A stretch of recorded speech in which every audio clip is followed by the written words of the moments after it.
अस्सलाम गाइस। तो अब जो है वो हम चैप्टर नंबर 77 गाइड्रिंग का पढ़े थे। उसमें हमने फर्स्ट पार्ट की वीडियो के अंदर जो है वो हमने थायरॉइड ग्लैंड की T3 T4 की हमने सेंसेस देखी थी। थायरॉइड ग्लैंड देखा था। ये हमारे पास जो है ना वो पार्ट हुआ। इसके अंदर हम जो है उसकी ट्रांसपोर्ट और रेगुलेशन वगैरह देखेंगे।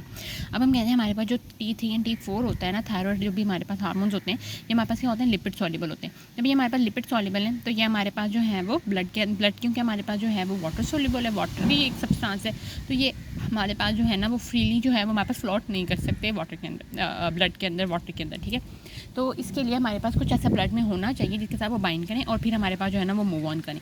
तो हमारे पास जो है ना वो उसके लिए हमारे पास प्लाज्मा प्रोटीन प्रेजेंट होते हैं। तो ये हमारे पास हम कहते हैं हमारे पास बाइंड कर रहा होता है with thyroxine binding globulin and thyroxine binding pre albumin and albumin. ये हमारे पास दोनों जो है इस थायरॉक्सिन बाइंडिंग ग्लोबुलिन एक हो गया, थायरॉक्सिन बाइंडिंग प्री एल्ब्यूमिन और थायरॉक्सिन बाइंडिंग एल्ब्यूमिन, ये तीन हमारे पास प्लाज्मा प्रोटीन है जिसके साथ हमारे पास बाइंड कर होता है। मेनली हम कहते हैं हमारे पास थायरॉक्सिन बाइंडिंग ग्लोबुलिन जो होता है ना ये इसके साथ हमारे पास बाइंड करता है। ठीक है, हम कहते हैं हमारे पास जो T4 होता है ना उसकी हमारे पास हाई एफिनिटी होती है कि वो हमारे पास बाइंड कर सके इन प्लाज्मा प्रोटीन के साथ। 6 डेज तक हमारे पास बाइंड कर सकता है। इसलिए हमारे पास का लैटेंट पीरियड जो है ना वो 2 से 3 डेज होता है। यानी लैटेंट पीरियड के हमारे पास T3 T4 हमारे पास ब्लड में आ गया, लेकिन काम करने के लिए मतलब उसने कितने दिनों बाद काम किया है, कितनी देर वो भी रेस्ट में है, कितनी देर वो भी मतलब अटैच रही है, कोई काम उसका लेकिन कोई एक्शन नहीं उसका हो रहा है, लेकिन वो सिक्रीट हो चुका हुआ है, तो उसको हम कहते हैं लैटेंट पीरियड। तो उसका काफ़ी लंबा है, 2 to 3 डेज, क्योंकि ये बहुत देर तक हमारे पास प्लाज्मा प्रोटीन के साथ बाइंड रहता है। जब तक हम कहते हैं हमारे पास प्लाज्मा प्रोटीन के साथ बाइंड रहेगा ये इनएक्टिव ही रहेगा, इसको एक्टिव होने के लिए उससे रिलीज़ होना पड़ेगा। जब हम T3 की हमारे पास जो है ना वो अफिनिटी लो होती है, ओनली हमारे पास 1 डे हमारे पास की अफिनिटी होगी। ठीक है, और हम इसका लैटेंट पीरियड जो है वो हमारे पास 6 से 12 आवर्स होगा। हम जब हमारे पास T3 T4 आ जाएंगे, हमारे पास किसी भी टारगेट सेल जिस पे भी उससे फंक्शन करना है तो हमारे पास ये इजीली क्रॉस कर देंगे मेम्ब्रेन को, because they are lipid soluble. अंदर इनके हमारे पास जो है वो हमारे पास प्रेजेंट होंगे साइटोप्लाज्म के अंदर इसका हमारे पास प्रेजेंट होगा रिसेप्टर। इसका रिसेप्टर कुछ अजीब सी शेप का अगर हमें देखेंगे तो इसके अंदर हमारे पास सबसे पहले जो है ना वो एक हमारे पास ये लाइगेंड बाइंडिंग डोमेन होगी, इसके बाद T3 T4 हमारे पास अटैच हो जाएंगे। फिर हम कहते हैं हमारे पास RXR बाइंडिंग डोमेन होगी। RXR हमारे पास क्या है, ये रेटिनोइक एसिड एक्स रिसेप्टर है और ये हमारे पास एज अ को स्टिमुलेटर काम करेगा। जब तक हमारे पास RXR नहीं रहेगा T3 T4 हमारे पास एक्शन नहीं कर पाएगा। और इसके अलावा हम कहते हैं हमारे पास ये जो है ना वो फैक्टर डोमेन होती है, जो कि हमारे पास जो है वो HRE हमारे पास जो है उसके ऊपर अटैच करती है DNA के ऊपर। ठीक है, हमारे पास ये जो है ना वो ह्यूमन रिस्पॉन्सिव एलिमेंट हो रहा होता है, हार्मोन रिस्पॉन्सिव एलिमेंट होता है जिसके ऊपर हमारे पास ये अटैच करता है। ठीक है, हमारे पास फैक्टर डोमेन है, वहाँ पे हमारे पास ट्रांसक्रिप्शन वगैरह होती है, mRNA बनता है, हमारे पास देन प्रोटीन बन रहा होता है। अब इसके अगर हमारे पास रेगुलेशन देखें तो हम कहते हैं हमारे पास हार्मोन हाइपोथैलेमस जो है ना वो हमारे पास हार्मोन रिलीज करता है TRH। जब हम कहते हैं हमारे पास इंटीरियर पाइट्यूटरी पे जाएगा ना तो वहाँ पे हमारे पास के पास रिसेप्टर होंगे इंटीरियर पाइट्यूटरी पे, जिसको हम कहते हैं हमारे पास 7 पास रिसेप्टर। वहाँ पर GQ पे हमारे पास अटैच होगा, GQ हमारे पास PIP2 सेकेंड मैसेंजर को हमारे पास जो है वो स्टिमुलेट करेगा, वो हमारे पास IP3 और डायग बना देगा। IP3 हमारे पास कैल्शियम को जो है वो सेल के अंदर इंक्रीज़ करेगा, जबकि हमारे पास जो डायसाइलग्लिसरॉल है वो प्रोटीन काइनेस C को एक्टिवेट कराएगा, जो कि हमारे पास synthesis and secretion of TSH जो है वो हमारे पास इंक्रीज़ करेगा। ये मैंने जो है ना वो यहाँ पे शॉर्ट फॉर्म में बता दिया, लेकिन अगर आपको पूरा ये लाइक मैकेनिज्म देखना है किस तरह से होता है तो जो फर्स्ट हमारे पास इंट्रोडक्शन टू एंडोक्राइनोलॉजी की वीडियो है ना उसके अंदर हमने जो है ना जब रिसेप्टर्स हमने पढ़ाए तो उसमें पूरा का पूरा मैंने इसने बताया भाई कि इसका कैसे हमारे पास ये सारा होता है, PIP2 क्या है, IP3 क्या है, डैग क्या है, सारा कुछ। लेकिन इसके लिए भी हम यहाँ पे देख लेते हैं कि इसमें ये GQ मेन हमारे पास रिसेप्टर सिस्टम हमारे पास होना है, जिससे हमारे पास synthesis and secretion of thyroid stimulating hormone जो है वो इंटीरियर पाइट्यूटरी में क्या होनी है, हमारे पास इंक्रीज़ होनी है। अब हमारे पास जो TSH है वो हमारे पास थायरॉइड ग्लैंड के पास जाएगा, हमारे में फॉलिकुलर सेल्स के पास हम कहते हैं हमारे पास ये जाएगा और वहाँ पे भी हमारे पास जो है वो 7 पास रिसेप्टर ही प्रेजेंट होंगे। TSH जब उसके साथ हमारे पास बाइंड करेगा तो हमारे पास G स्टिमुलेटरी को एक्टिवेट करेगा, जो कि हमारे पास एडिनाइल साइक्लेज को एक्टिवेट करेगा और हमारे पास CAMP के अमाउंट जो है वो बढ़ाएगी। जब CAMP की अमाउंट हमारे पास बढ़ जाएगी तो वो प्रोटीन काइनेस A को हमारे पास एक्टिवेट करेगा, जो कि हमारे पास आयोडीन पंपिंग, ठीक है, जो हमने सेंसिस में सारे स्टेप पढ़े थे ना उन सबको हमारे पास इंक्रीज़ कर देगा। थायरोपेरोक्सिडेज की एक्टिविटी को इंक्रीज़ करेगा, थायरोग्लोबिन को इंक्रीज़ करेगा, एंडोसाइटोसिस इंक्रीज़ करेगा, सारे हमारे पास स्टेप्स को इंक्रीज़ कर देगा ताकि हमारे पास ज़्यादा से ज़्यादा T3 एंड T4 जो है वो हमारे पास बने। और T3 T4 फिर हमारे पास क्या करेंगे, डिफ्यूज़ कर देंगे और ये वाला मैकेनिज्म से हमारे पास पूरा रिस्पॉन्स हमारे पास प्रोड्यूस करेंगे। ठीक है, प्रोटीन वगैरह की सिंथेसिस करवाएंगे। अब हम कहते हैं रेगुलेशन में हमने देखना है कि किस तरह से हो रही है। अब हम देखते हैं ऐसे कौन से फैक्टर हैं जो कि हमारे पास TSH और TRH की हमारे पास जो सिक्रीशन है उसको हमारे पास इंक्रीज़ कर रहे होते हैं। तो हम कहते हैं हमारे पास एक्सपोजर टू कोल्ड, ठीक है, T3 T4 अगर हमारे पास कम है तो नेगेटिव फीडबैक से इसको इंक्रीज़ करेगा। थायोसाइनेट आइन अगर हम कहते हैं हमारे पास है, क्योंकि वो हमारे पास जो आयोडीन पंप हमारे पास जहाँ पे होता है ना, जो हमारे पास ट्रैपिंग ऑफ द आयोडीन कर रहा होता है, उसके लिए हमारे पास कॉम्पिटिटिव इनहिबिटर होता है। तो अगर ये हमारे पास प्रेजेंट होगा तो T3 T4 की अमाउंट हमारे पास कम हो जाएगी और वो हमारे पास फिर जाके हमारे पास नेगेटिव फीडबैक से TSH को जो है वो करेगा कि तुम ज़्यादा रिलीज़ हो। उसकी वजह से हम कहते हैं हमारे पास ग्वाइटर भी हो सकता है, जो हमारे पास इनलार्जमेंट होती है हमारे पास थायरॉइड ग्लैंड की। ठीक है। इसके अलावा हम कहते हैं हमारे पास एक ड्रग है प्रोपाइल थायोयूरासिल, जो कि हमारे पास पर ऑक्सीडेज एंजाइम जो है उसको ब्लॉक कर देगा, जिसकी वजह से फिर हमारे पास T3 T4 नहीं बन पाएगा और TSH हमारे पास ज़्यादा रिलीज होगा, जिसकी वजह से हमारे पास गोइटर हो सकता है। इसके अलावा हम कहते हैं हमारे पास अगर हाई आयोडीन की अमाउंट होगी तो वो भी हमारे पास इस फैक्टर्स को ज़्यादा इंक्रीज़ करवाएगी। तब कुछ हमारे पास जो डिक्रीज़ करवाएंगे उसमें हम कहते हैं हमारे पास एक्सपोजर टू हॉट हो गया, एक्साइटेबिलिटी एंजाइटी है, T3 या T4 का बहुत ज़्यादा है तो वो हमारे पास होगा। अब हमने रेगुलेशन पढ़ ली, अब हम देखते हैं कि हमारे पास के क्या क्या फंक्शन है, कि हमारे पास सेल के अंदर जो है वो क्या क्या फंक्शन हमारे पास कर रहा होता है। सबसे जो पहला हमारे पास जिनोमिक फंक्शन है वो हमारे पास ये है कि वो हमारे पास एक्टिवेट करता है ट्रांसक्रिप्शन फैक्टर्स को डिफरेंट को, ताकि हमारे पास जो प्रोटीन्स हैं वो हमारे पास बन सकें। उसमें डिफरेंट तरह के हमारे पास जो है वो प्रोटीन्स बनेंगे, हमारे पास स्ट्रक्चर प्रोटीन्स बनेंगे, हमारे पास एंजाइम्स यानी फंक्शनल प्रोटीन्स बनेंगे और हमारे पास ट्रांसपोर्ट प्रोटीन, हर तरह के प्रोटीन जो है ना वो यहाँ पे हमारे पास बन जाएंगे। फिर हम कहते हैं हमारे पास ये जो है वो हमारे पास BMR इंक्रीज़ करा रहा होता है, यानी हमारे पास बेसल मेटाबॉलिक रेट। अब हम कहते हैं हमारे पास बेसल मेटाबॉलिक रेट क्या होता है।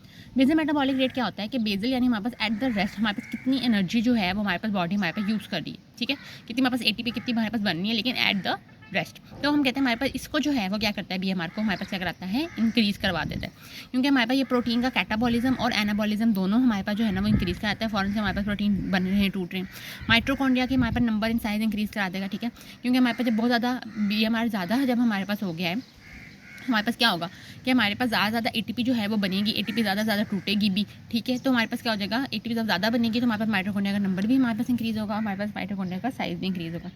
ग्रोथ रेट हम कहते हैं हमारे पास ज़्यादा होगा, क्योंकि ऑफकोर्स हमारे पास जब सारा BMR इंक्रीज़ हो गया, ATP सारे यूज़ हो रहे हैं, सारे फंक्शन बॉडी के हमारे पास तेज़ हो रहे हैं, जल्दी जल्दी प्रोटीन्स बन रहे हैं, तो ग्रोथ रेट भी हमारे पास क्या होगा, इंक्रीज़ होगा। मेंटल प्रोसेसेस भी हमारे पास इंक्रीज़ होंगे, इसलिए हमारे पास फूड, एनर्जी और ऑक्सीजन की जो सप्लाई या नीड है वो भी हमारे पास क्या हो जाएगी, इंक्रीज़ हमें करनी पड़ेगी इन सब के लिए। इसके अलावा हम कहते हैं हमारे पास ये सोडियम पोटाशियम ATPase की एक्टिविटी को इंक्रीज़ करा रहा होता है, ताकि हमारे पास ज़्यादा ATP यूज़ हो सके, इस वजह से हमारे पास हीट भी बहुत ज़्यादा हमारे पास प्रोड्यूस होती है और BMR भी हमारे पास इसलिए भी ज़्यादा होता है। एक हम कहते हैं हमारे पास BMR को इंक्रीज़ करने का एक ही तरीका ये भी है कि सोडियम पोटाशियम ATPase को इंक्रीज़ करवा दे। अब पोटाशियम और एक क्या है कि प्रोटीन एनाबॉलिज्म भी, कैटाबॉलिज्म भी इसकी वजह से हम कहते हैं हमारे पास इंक्रीज़ हो रहा होता है। जब BMR इंक्रीज़ हो रहा है तो हमारे पास mitochondria number in size increase कर लेते हैं, ताकि उसकी ATP की सप्लाई को हमारे पास कर सके। BMR इंक्रीज़ होने की वजह से ग्रोथ रेट इंक्रीज़ हो रहा है और मेंटल प्रोसेस इंक्रीज़ हो रहे हैं, और ये BMR इंक्रीज़ है, इसकी वजह से हमें फूड, एनर्जी और ऑक्सीजन की सप्लाई को भी इंक्रीज़ करना पड़ेगा। इसके अलावा हम कहते हैं हमारे पास जो थायराइड हार्मोन्स हैं वो हमारे पास ग्रोथ एंड डेवलपमेंट करा रहे होते हैं ब्रेन की ड्यूरिंग फिटल लाइफ। इसलिए हम कहते हैं कि अगर हमारे पास थायराइड हार्मोन नहीं प्रेजेंट होगा तो डिवार्फिज्म तो होगा ही, लेकिन हमारे पास मेंटल रिटार्डेशन भी होगी। और ये हमारे पास बहुत ही मेन हमारे पास डायग्नोस्टिक फीचर है कि अगर हमारे पास कोई पेशेंट आता है वो हमारे पास ड्वार्फ है, लेकिन अगर उसको मेंटल रिटार्डेशन नहीं है तो मतलब कि हमारे पास में ग्रोथ हार्मोन की डेफिशिएंसी है। लेकिन अगर उसको मेंटल रिटार्डेशन और ड्वार्फिज्म है तो मतलब कि हमारे पास को हाइपोथायराइडिज्म है। अच्छा, अब हम कहते हैं हमारे पास ये हमने नॉर्मली ओवरऑल इफेक्ट देख लिया। अगर हम देखें स्पेसिफिकली कार्बोहाइड्रेट पे इसका क्या इफेक्ट है, तो कहते हैं कार्बोहाइड्रेट में हर चीज़ की हमारे पास GIT में ना हर चीज़ को इंक्रीज़ करा देगा, मतलब कि GIT में ज़्यादा से ज़्यादा ग्लूकोज जो है वो वहाँ पर से एब्जॉर्ब कराएगा। अपटेक जो है वो ग्लूकोज का इन सेल से वो इंक्रीज़ करा देगा। GIT की मोटिलिटी इंक्रीज़ कराएगा कि जल्दी जल्दी हमारे पास सारा फूड जो है वो डाइजेस्ट हो, सारा कुछ ये हो, क्योंकि हमारे पास BMR जो है वो क्या हुआ है, ज़्यादा हुआ है। ग्लाइकोलाइसिस को बहुत इंक्रीज़ करेगा, जल्दी ग्लूकोज बने, ग्लूकोनियोजेनेसिस के, और हमारे पास ग्लूकोज जो दूसरे सोर्स से उनसे भी हमारे पास बन जाए। इसके बाद हमारे पास ये इंसुलिन है उसको भी हमारे पास रिलीज करेगा, क्योंकि ब्लड में हमारे पास कोर्स जब अपटेक ज़्यादा अच्छी से होगी, सारा कुछ अच्छे से होगा, तो इंसुलिन भी अच्छे से हमारे पास आएगा, ताकि अच्छे से अपटेक भी हमारे पास हो सके सेल से। अगर हम फैट मेटाबॉलिज्म में देखें तो एडिपोज टिश्यू के अंदर हम कहते हैं हमारे पास फ्री फैटी एसिड्स हमारे पास ब्रेक करता है ट्राइग्लिसराइड्स को फ्री फैटी एसिड्स के अंदर, उसको ब्लड में हमारे पास इंक्रीज़ करता है, ठीक है। हम कहते हैं हमारे पास लिवर के अंदर हमारे पास के अलावा इंक्रीज़ कर देता है LDL रिसेप्टर्स को, ताकि हमारे पास जो क्योंकि अब हमारे पास देखो फ्री फैटी एसिड ये ब्लड में इंक्रीज़ कर रहा है, ठीक है, तो हमारे पास क्या होगा कि हमारे पास ब्लड के अंदर तो हमारे पास ऐसे ज़्यादा हो जाएगा ना, फैट ज़्यादा हो जाएंगे, इसकी वजह से हमारे पास और जो डिजीज़ हैं आर्थरोस्क्लेरोसिस वगैरह वो हमारे पास हो सकते हैं। लेकिन ये क्या करता है, उसकी हमारे पास काउंटर जो है वो हमारे पास जो इफेक्ट देगा वो ये करता है कि इंक्रीज़ कर देता है हमारे पास LDL receptors by increasing β2 receptors on the liver, जिसकी वजह से हमारे पास क्या करता है कि जो भी हमारे पास LDL होता है, HDL होता है, वो ज़्यादा अच्छे से हमारे पास जो है वो बाइंड कर देगा, ज़्यादा जल्दी हमारे पास बाइंड करेगा लिवर के साथ। और हम कहते हैं हमारे पास जिसकी वजह से हम कहते हैं हमारे पास जो बॉडी है, इससे हमारे पास जो कोलेस्ट्रॉल है बहुत अच्छे से जो है ना वो क्लीन हो जाएगा, ठीक है, ताकि हमारे पास जो है ना वो बहुत ज़्यादा कोलेस्ट्रॉल जो है वो बॉडी में हमारे पास इंक्रीज़ ना हो। फिर हम कहते हैं हमारे पास अगर हम देखें हमारे पास बॉडी वेट के ऊपर, तो हम कहते हैं बॉडी वेट हमारे पास जो है ना वो ये इंक्रीज़ करा रहा होता है। T3 एंड T4 अगर हमारे पास ज़्यादा है तो हम कहते हैं हमारे पास बॉडी वेट जो है वो हमारे पास क्या हो जाएगा, हमारे पास कम हो जाएगा। क्यों हमारे पास कम होगा, क्योंकि हमारे पास हमारे पास जब हमारे पास क्योंकि ज़्यादा से ज़्यादा हमारे पास जो है ना वो प्रोटीन की कैटाबॉलिज्म होगी, ठीक है, ज़्यादा ज़्यादा हमारे पास बीएमआर होगा, ठीक है। अगर हमारे पास हम ये कह रहे होते हैं अगर हमारे पास हमने वेट इंक्रीज़ करना है तो हमें जो है ना वो अपना मेटाबॉलिज्म इंक्रीज़ करना चाहिए। मेटाबॉलिज्म तो हमारे पास वेट कम हो जाएगा। जब T3 T4 हमारे पास ज़्यादा होगा तो वो तो ऑफकोर्स जाहिर सी बात है क्या करा रहा है, हमारे पास मेटाबॉलिज्म को बहुत तेज़ी करा रहा है कि आपकी रेस्ट पे भी बहुत ज़्यादा एनर्जी जो है वो यूटिलाइज हो रही है, तो ऑफकोर्स हमारे पास बॉडी वेट क्या हो जाएगा, हमारे पास कम होगा, एक ऑब्वियस सी बात है। अच्छा, अब हमारे पास कार्डिक आउटपुट की बात करें तो कार्डिक आउटपुट, अब हम जो है वो कार्डिक आउटपुट की अगर हम बात करें तो कार्डिक आउटपुट ऑफ कोर्स हमने पहले बात की कि हमारे पास बीएमआर इंक्रीज़ हो रहा है, सेल के सारे प्रोसेसेस इंक्रीज़ हो रहे हैं, तो हमें ज़्यादा से ज़्यादा ऑक्सीजन, न्यूट्रिएंट्स और फूड की जो है ना वो ज़्यादा नीड है। तो उसको हमारे पास मीट करने के लिए हमारे पास कार्बिट जो हमारे पास जो कार्डिक आउटपुट है वो भी हमारे पास क्या हो जाएगा, हमारे पास इंक्रीज़ हो जाएगा। अब उसको इंक्रीज़ करने के लिए हमारे पास किस तरह कार्डिक आउटपुट इंक्रीज़ होगा, हार्ट रेट इंक्रीज़ होगा, वेजोडाइलेशन हमारे पास जो है वो हो जाएगी, क्योंकि एक तो हमारे पास बेसिक मेटाबॉलिक रेट से हमारे पास हीट जो है वो प्रोड्यूस होगी, तो उस हीट को लाइक हमारे पास डेसिपेट करने के लिए हमारे पास एक तो वेजोडाइलेशन होगी, इसके अलावा हमारे पास इसलिए भी होगी कि ज़्यादा से ज़्यादा ऑक्सीजन हमारे पास सप्लाई हो सके। स्ट्रेंथ ऑफ हार्ट इंक्रीज हो जाएगी, यानी बहुत ज़्यादा अच्छे से वो हमारे पास के हार्ट को जो है ना वो आगे से कर सके। इसके अलावा हम कहते हैं हमारे पास जो हमारे पास इसकी वजह से एक और जो हमारे पास ये इफेक्ट कर रहा होता है वो ये हमारे पास कर रहा होता है कि जो टोटल पेरिफेरल रेजिस्टेंस है ना उसको हमारे पास क्या कर देता है, हमारे पास कम कर देता है। टोटल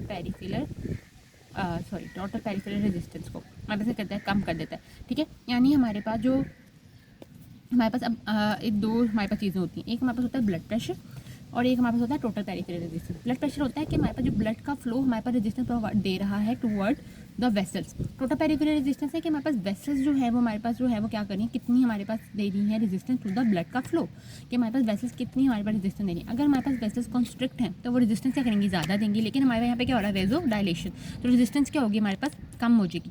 जब हम कहते हैं हमारे पास टोटल पेरिफेरल रेजिस्टेंस कम होगी ना तो हमारे पास क्या हो जाएगा, डायस्टोलिक ब्लड प्रेशर जो है वो भी हमारे पास क्या हो जाएगा, हमारे पास कम हो जाएगा। क्योंकि डायस्टोलिक ब्लड प्रेशर को हम ये जो है वो ये कह रहे होते हैं कि कितना मतलब हमारे पास जो है वो जब हमारे पास फ्लो कर रहा है वैसे तब हम मेजर कर रहे होते हैं। हमारे पास डायस्टोलिक ब्लड प्रेशर हमारे पास क्या हो जाएगा, कम हो जाएगा। लेकिन हम कहते हैं हमारे पास क्योंकि कार्डिक आउटपुट बहुत ज़्यादा है, कार्डिक आउटपुट हमारे पास क्या है कि पर मिनट हमारे पास कितना ब्लड जो है वो हमारे पास फ्लो हो रहा है थ्रू द वेंट्रिकल्स, ठीक है। तो वो हमारे पास अगर ज़्यादा है तो हमारे पास सिस्टोलिक ब्लड प्रेशर क्या होगा, वो इंक्रीज़ हो जाएगा। जब हम कहते हैं सिस्टोलिक ब्लड प्रेशर इंक्रीज और डायस्टोलिक हमारे पास ब्लड प्रेशर कम हो जाएगा तो हमारे पास जो ओवरऑल पल्स प्रेशर है जो कि इन दोनों का डिफरेंस होता है वो हमारे पास क्या हो जाएगा, हमारे पास इंक्रीज़ हो जाने वाला है। अलावा रिस्पायरेशन में अगर हम देखें तो रेट एंड डेप्थ, क्योंकि हमारे पास अगर कार्डिक आउटपुट इंक्रीज हो जाए तो हमारे पास रिस्पायरेशन में भी रेट एंड डेप्थ क्या हो जाएगी, इंक्रीज़ हो जाएगी। अगर हम कहते हैं हमारे पास बहुत ज़्यादा हो जाएगा और T3 T4 ज़्यादा है तो हमारे पास इंक्रीज एपेटाइट होने लगेगी, हमें ज़्यादा भूख लगेगी। CNS से अगर हम देखें तो डायरेक्टली हमारे पास CNS पे इफेक्ट नहीं करता, लेकिन हम कहते हैं साइनेप्टिक एक्टिविटी और ट्रांसमिशन जो है सिग्नल्स का वो इंक्रीज़ कर देगा। मेनली हमारे पास पेरिफेरल नर्वस सिस्टम के ऊपर भी एक्ट करके कर सकता है, यानी सिग्नल्स जाएंगे। बिल फर्ज अगर हमारे पास T3 T4 बहुत ज़्यादा है तो हमारे पास हमेशा हमारे पास अलर्टनेस रहेगी, हमारे पास स्लीपनेसनेस रहेगी, इंसोम्निया हमारे पास हो जाएगा, क्योंकि हमारे पास बहुत ज़्यादा हर वक्त ही सिग्नल्स जा रहे हैं। लेकिन अगर हमारे पास T3 T4 कम होते जाएंगे तो हमारे पास क्या होगा, सिनेप्टिक एक्टिविटी बहुत ही कम हो जाएगी, हर वक्त हमें मतलब हम स्लीपी रहेंगे और बिल्कुल हमें थोड़ा मतलब डिप्रेशन सा होने लग जाएगा, क्योंकि हमारे पास सिनेप्टिक एक्टिविटी क्या है, हमारे पास लो है। हम कहते हैं हमारे पास T3 T4 अगर हमारे पास ज़्यादा हो या हमारे पास कम हो, मसल जो है वो हमारे पास वीक ही होते हैं, क्योंकि हमारे पास प्रोटीन का मेटाबॉलिज्म जो है वो हमारे पास बहुत इंक्रीज़ होता है, प्रोटीन हमारे पास ब्रेक डाउन हो रहे होते हैं, फ़ौरन से बन रहे होते हैं, तो हमारे पास ये मसल जो है वो वीक हो जाते हैं। इसके अलावा हम कहते हैं हमारे पास अदर जो एंडोक्राइन ग्लैंड्स हैं, हमारे पास ग्रोथ हार्मोन हो गया, कोर्टिसोल टाइप चीज़ें होंगी, उनकी भी हमारे पास ये जो रेट ऑफ सिक्रीशन है उसको भी हमारे पास ये क्या कराता है, हमारे पास इंक्रीज़ करा रहा होता है, ठीक है। अभी हमने इसमें जो है ना फंक्शन देख लिया, नेक्स्ट वीडियो के अंदर हम जो है इसके क्लिनिकल जो है वो देखेंगे। अस्सलाम वालेकुम गाइस,